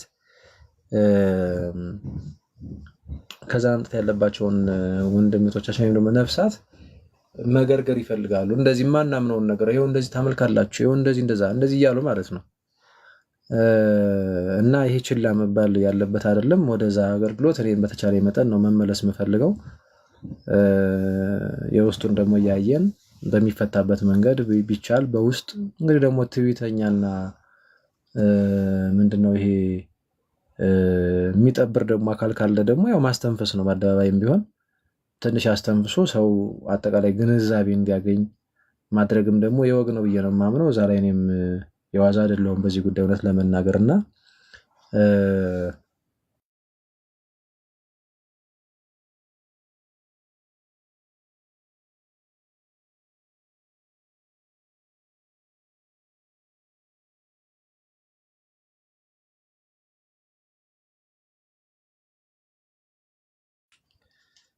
እና ምንድነው እንዳልኳችሁ ትኩረታችንም ደግሞ መረሳት የለበትም። በተለይ አይ ቲንክ አሁን ላይ ሌሎቹ አልተውንም እኛን፣ በተለይ ፕሮቴስታንቱ አካባቢ ያሉ ቤተክርስቲያንን ያልተገባ ስም የሚሰጡ አካላት የተውን አይመስለኝም። ንቆ መተው መልካም ነው፣ ግን አዳዲስ ወንድም እህቶች ይቀላቀላሉ ይህን ማህበራዊ ሚዲያ እንዳይታለሉ። ፕላስ ደግሞ እዛም ደግሞ ባይቀላቀሉም እዛም ደግሞ ያሉ አካላት ያልዳኑ አካላት ዝም ብለው በዛም በዚህም ዝም ብለው እየጨፈሩ ያሉ አካላት መዳንም ደግሞ ስላለባቸው ቃሉን ደግመን ደጋግመን መንገር ሳንሰለች እጅግ ይጠበቅብናል ብዬ አምናለሁ። እግዚአብሔር አምላክ ቢፈቅድ ነገ ከነገ በስቲያ ባለው ጊዜ እኔም በምችለው ለአንድ ሰዓትም ለሁለት ሰዓትም እንደዚሁ ብቅ እያል ወደ ቀደመ አገልግሎቴ እኔም እመለሳለሁ፣ ሌሎችም በዛ መንገድ ይመለሳሉ ብዬ ተስፋ አድርጋለሁ። እነሱ መሰራት ያለበት ነገር ነው። አንደኛው ይሄ ነው። ሁለተኛ ግን በጣም በተደራጀ መንገድ እኔና እናንተ ብንናበብ ሌሎች ወንድሞችም እንዳሉ ሆኖ መሬት ላይ ወርደን ደግሞ መስራት ያለብን ነገሮች አሉ። ይህ ከመጭበርበር ነፃ በሆነ መንገድ ማለት ነው። አሁን ለምሳሌ መሬት ላይ እዚህ ጋር የምናገለግለውን አይነት አገልግሎት መሬት ላይ ያሉ በተለይ ወደ ገጠሩ ያሉ አብያተ ክርስቲያናት እንዳለ ዲያቆናት፣ ካህናት አካባቢ ስልጠናዎችን ራሱ የመስጠት ከኛም በተሻሉ መምህራን አለዛም እኛም ብንሆን ማለት ነው ምንም አዲስ ስም ስላልደለ ማለት ነው ያን ያህል ሰንበት ትምህርት ቤቶችን አዋቅሮ ስልጠና የመስጠት ልላችሁ ፈልጌ ነው። በዛ መንገድ ብዙ መስራት ያለብን ነገሮች አሉ። ወደ ገጠር ወደ ሰሜኑ አካባቢ ሰሜኑን ለኢየሱስ በሚል ሰሜኑን ለዲያብሎስ ለማድረግ የሚካሄዱ ርቀቶች አሉ። እውነት ለመናገር በፕሮቴስታንቱ ዓለም እንግዲህ ሰሜኑ ብቻ ሳይሆን ሰሜኑ፣ ምስራቁ፣ ምዕራቡ የኢየሱስ ነው። ኦርቶዶክሳውያን የኢየሱስ ነን። እንግዲህ ሌላ ኢየሱስ ነው እንግዲህ እነሱ ደግሞ የኢየሱስ ብለው ይመጡ እንደነዚህ ያሉ እጆች መቆረጥ ነው ያለባቸው። እንግዲህ ደግሞ እጆች መቆረጥ ስል ምናልባት በሌላ ሰዎች እንዳይወስዱ እንደነዚህ አይነት ነገሮች መመከት ነው ያለባቸው ላችሁ ፈልጌ ነው። መመከት እንዲህ አይነቱን ምንፍቅና መከላከል ያስፈልጋል። ስለዚህ ሰዎች ምናልባትም በምግብ እጦት በረሃብ ምክንያት ማተባቸውን እንዳይበጥሱ በዛ መንገድ ነው ብዙዎቹ ለመግባት የሚፈልጉት፣ ወይም ደግሞ ባለማወቅ ማተባቸውን እንዳይበጥሱ በእኛና በፕሮቴስታንት ዓለም መካከል ያለው ልዩነት ማርያም ታማልዳለች አታማልድም፣ ሚካኤል ገብርኤል እንደዚህ ወጥቶ እንደዛ ገብቶ ሳይሆን ትልቁ ልዩነታችን ራሱ ክርስቶስ ላይ እንደሆነ በደንብ እዚህ ለማሳየት እንደምንሞክረው ሥላሴ ላይ ክርስቶስ ላይ እግዚአብሔር ላይ እንደሆነ ከዛ ጀምሮ መዳን አለመዳን ላይ እንደሆነ ከዛ ጀምሮ በደንብ አድርጎ ማሳየት ይጠይቃል። በየጉራንጉሩ እየገቡ ማለት ነው። እውነት ነው፣ ዋጋ ያስከፍላል። አብዛኛውም ሰው ላይ ደፍረው ይችላል። ግን እግዚአብሔር ቢረዳን እኛም እያሰብን ያለ ነገር አለ። እስኪ እናንተ በሚቻለው ካገዛችሁን ገንዘብ የሚወጣበት ጉዳይ ላይ በአደባባይ በጥምረት አካውንት ቢሆን ተደርጎ ግን ሪፖርትም የሚቀርብበት እንበልና ለምሳሌ እዚህ ጋር እዚህ የሆነ ቦታ ላይ አንዳንዴ ቦታውን ላንገልጽ እንችላለን። ባይዞ አንዳንዴ ቦታውን ቀድመን ማለት ነው። ምክንያቱም አንዳንድ ጉዳዮች ካውንተርም አታክ የመደረግ ነገር ስላለ እንደዚህ አይነት ነገር እንዳያጋጥም ግን አንድ ቦታ ላይ ሄደን ጉባኤ ማዘጋጀት እንደዚህ ስልጠናዎችን መስጠት እንፈልጋለን። ለጊዜው ቦታውን ያዝ አድርገነዋል።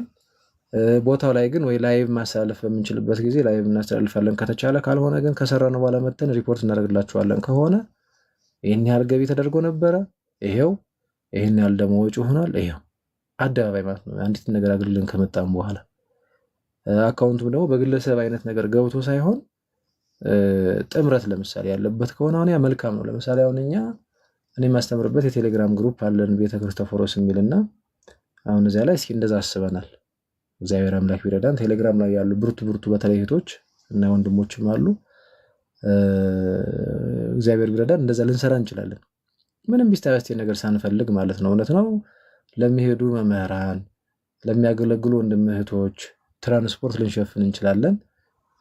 ምናልባት ደግሞ እንደ አቅም አበልም ቢሆን በመጠኑ ያው ዝም ብለህ የሚያበራይ በር የሚታሰር ስለማይባል ለመምህራኑ የሆነ ነገር ቤተክርስቲያን እንደምታደርገው የሆነ ነገር ልናስብ እንችላለን። መልካም ፈቃዳቸው ደግሞ ከሆነ ጉዳዩን አስረድተን እና አቅም ካላቸው ምንም ነገር ላንሰጥ እንችላለን። ብቻ ያ የራሱን የቻለ አሰራር ነው። በዛ መንገድ አሁን መሬት ላይም ራሱ ተወርዶ መሰራት ያለባቸው ነገሮች አሉ ልላችሁ ፈልጌ ነው። እና ብቻ እኔ ሀሳቤ ምንድን ነው፣ በዚህ ልሰርና እንጨርስ።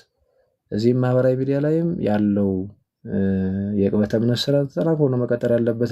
አንዳንዴ መርሳትም ስለሌለብን ጉዳዩ ዝም ብሎ የእንትን ብቻ እንዳይሆን ትምህርት በደንብ ከሊቃውንት ጋርም የተነጋገርነው መሰጠት አለበት። እዛም እዚህም የቅበተ እምነት ስራውም ደግሞ በደንብ ተደርጎ መሰረት እንዳለበት አምናለሁ። ሲሰራ ግን እዚህ ማህበራዊ ሚዲያ ላይ ብቻ ሳይሆን መሬት ላይም ጭምር በተከታታይ ኢንቦክስ ላይ የሚጻፉልኝ እንደዚህ አይነት ነገሮች ናቸው። እኔም ደግሞ ለስራ አንዳንድ ቦታ ላይ በአገልግሎትም ጉዳይ ሲሄድ እንደዚህ አይነት ሀሳቦች ናቸው የሚነሱ። እውነት ለመናገር እንደው እዚህ ጋር እባካችሁን ውረዱና አግዙን፣ የሆነ መንገድ አሳዩን ትንሽ